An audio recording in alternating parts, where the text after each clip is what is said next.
जरा कल्पना कीजिए, एक घर के सामने मवेशी बंधे हैं, ग्रामीण परिवेश है, सुलह सफाई की बातचीत चल रही है। अचानक घर का मालिक अपनी बहन को आवाज लगाता है और एक ऐसा हथियार मांगता है जिससे चारा काटा जाता है।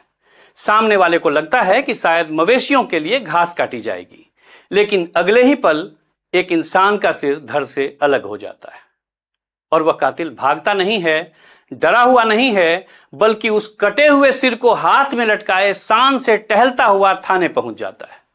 यह कहानी है रामधनी यादव की, सुल्तानगंज के रामधनी की। आज बताएंगे कि कैसे एक मामूली सा दूध बेचने वाला सुल्तानगंज के साम्राज्य पर राज करने की सोचने लगा। यह भी बताएंगे कि कैसे सरकारी सिस्टम राजनीति और अपराध का कॉकटेल तैयार करने में मददगार होता है। यह जान लीजिए कि कार्यपालक पदाधिकारी कृष्ण भूषण प्रसाद बीच बचाव में नहीं मारे गए, बल्कि उनकी हत्या तय थी। रामधनी तो 5 लोगों का डेथ वारंट लेकर आया था। आज अपराध, सत्ता और नौकरशाही के चेहरे को बेनकाब करेंगे। नमस्कार, मैं हूं राजेश रंजन और आप देख रहे हैं द न्यूज स्कैन। अगर आपको बेबाक विश्लेषण पसंद है और आपने अब तक हमारे चैनल को सब्सक्राइब नहीं किया है तो जरूर कर लें। अब आते हैं सीधे मुद्दे की बात पर। आज कहानी सुल्तानगंज के खून खराबे की। यह किसी डार्क वेब सीरीज या काल्पनिक हॉरर फिल्म का सीन नहीं है। यह असलियत है सुल्तानगंज के उस स्वयंभू सुल्तान रामधनी यादव की, जिसका अंत पुलिस एनकाउंटर में हो चुका है। लेकिन मरने से पहले उसने सुल्तानगंज नगर परिषद के भीतर जो खूनी पटकथा लिखी है, वह हमारे सिस्टम, हमारे प्रशासन और ठेकेदारी के उस खतरनाक नेक्सस को नंगा करती है जिसे हम सुशासन के भारी भरकम शब्दों से ढकने की कोशिश करते हैं। वक्त को याद रखिएगा और जगह को भी। शाम के ठीक 4:05 में सुल्तानगंज नगर परिषद का दफ्तर, सभापति राजकुमार गुड्डू और कार्यपालक पदाधिकारी कृष्ण भूषण प्रसाद वहां मौजूद थे। तभी वहां रामधनी दाखिल होता है। वह वहां कोई जनसमस्या लेकर नहीं आया था, न किसी अर्जी पर दस्तखत कराने आया था।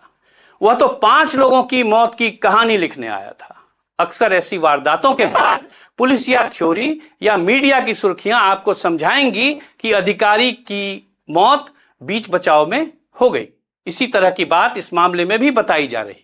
लेकिन इसे साफ और स्पष्ट तौर पर जान लीजिए कि कार्यपालक पदाधिकारी कृष्ण भूषण प्रसाद रामधनी के सीधे सीधे निशाने पर थे।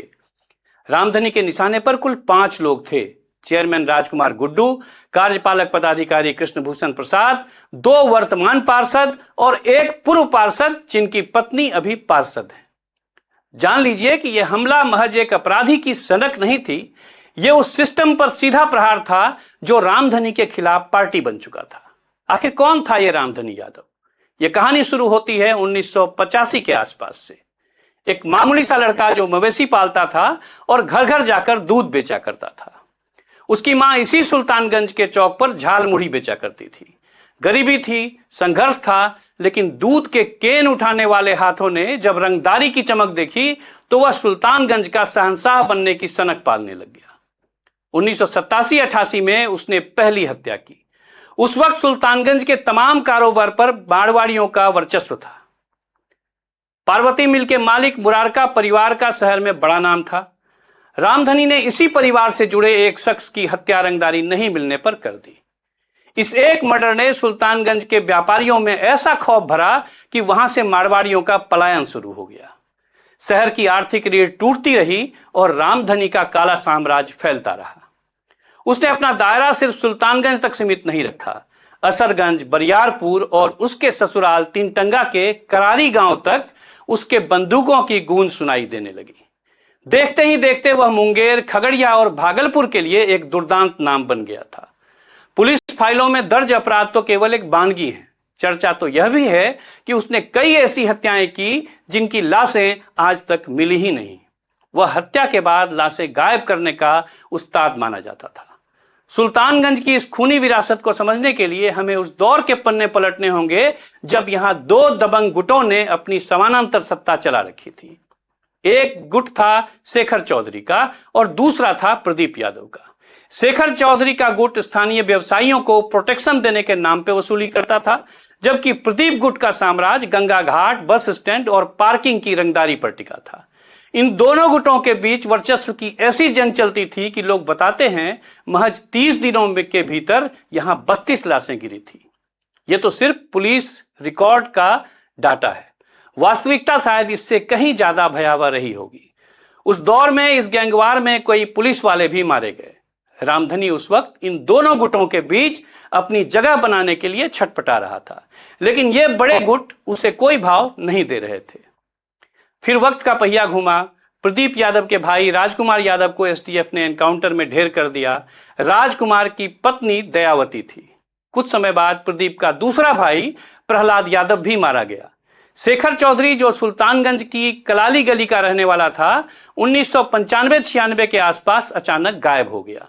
लोग कहते हैं कि वह कमजोर पड़ने लगा था, इसीलिए खुद ही पलायन कर गया, लेकिन सच क्या है आज तक किसी को नहीं पता। शेखर का आज तक कोई सुराग नहीं मिला। जब ये दोनों गुट ढहने लगे, यानी प्रदीप और शेखर जब कमजोर होने लगे, तो मैदान में दो नए खिलाड़ी उभरे, रामधनी यादव और रंजीत यादव उर्फ कनगुच्चा।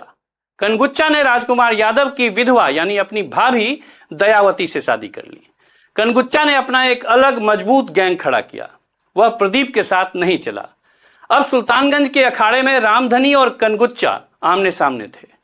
अपराध की दुनिया के इन खिलाड़ियों को जल्दी ही समझ आ गया कि सिर्फ गोली से काम नहीं चलेगा, बंदूक से काम नहीं चलेगा, कुर्सी की ताकत भी चाहिए। 2012 में कनगुच्चा ने अपनी पत्नी दयावती को नगर परिषद का सभापति बनवा दिया। रामधनी को लगा कि अगर सुल्तानगंज में अपनी दबंगई कायम रखनी है तो उसे भी सफेदपोश बनना पड़ेगा। 2017 में रामधनी ने अपनी पत्नी नीलम देवी को वार्ड 11 से पार्षद बनवाया। अब जो लड़ाई पहले गलियों में बंदूकों से लड़ी जाती थी, वह नगर परिषद के बोर्ड रूम में फाइलों और बहसों से लड़ी जाने लगी। रामधनी की पत्नी नीलम देवी जब मुद्दों पर मुखर होती तो यह कनगुच्चा को नागवार गुजरता।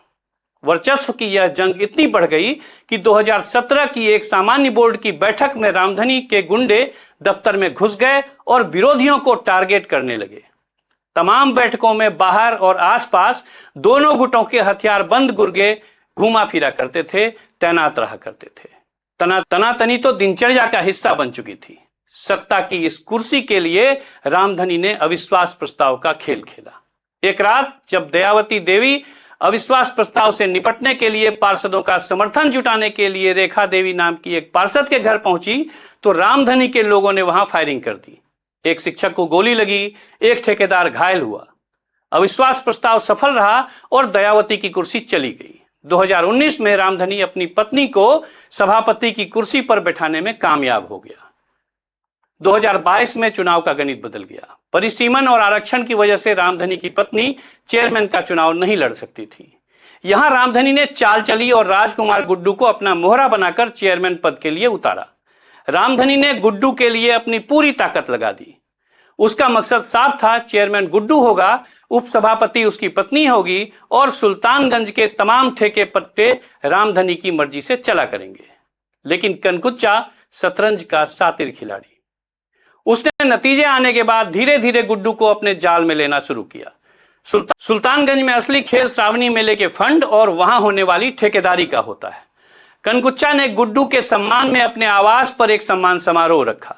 जनवरी 2023 में जब गुड्डू और कनगुच्चा के हाथ मिलाते हुए तस्वीरें वायरल हुई तो रामधनी के पैरों तले जमीन खिसक गई। उसे लगा कि उसकी योजना में किसी ने सेंध लगा दी है। गैंगवार की आग भड़क चुकी थी। 23 फरवरी 2023 को रामधनी पर उसके घर के बाहर हमला हुआ। रामधनी ने घायल होने के बावजूद एक हमलावर को दबोच लिया। उसने एफआईआर में राजकुमार गुड्डू को आरोपी बनाया। इसके कुछ महीनों बाद कनगुच्चा पर हमला हुआ, जिसका आरोप रामधनी और उसके बेटों पर लगा। रामधनी फरार रहने लगा और इसी दौरान कनगुच्चा ने कूटनीतिक रूप से अपनी पकड़ और मजबूत कर ली। यहीं पर कहानी का सबसे खतरनाक मोड़ आता है।